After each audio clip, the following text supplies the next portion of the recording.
sipag ah.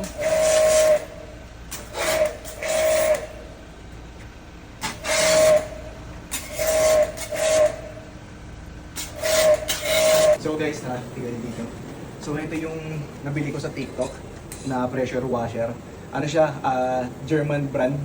Hindi siya German kata. Ito yung box niya. So may kasama ng 2 meters na hose para sa tubig. At 17 meters na hose para sa pressure washer. At may mga kasama na siyang mga, ang tawag dito, yung sa mga dulo. Nakalimutan ko yung tawag eh. Inline fitting ata tawag dun. Correct me if I'm wrong. So yan guys, may mga kasama na siyang ganito.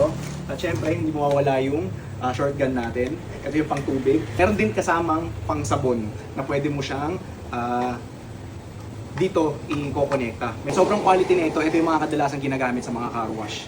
Yung mga tinatamad pumunta sa car wash dyan, mga tinatamad lumabas, pwede kayo dito. Actually, ako kasi kinuha ko timba eh. Medyo malayo yung sa may faucet. Pero meron tayong pang-connecta sa faucet. Ito, pang-gripo. Ito yung pang-gripo, ayan. Kung gusto nyo nakonekta na sa gripo, meron din yan. And you know the drill. Check the yellow basket and check out.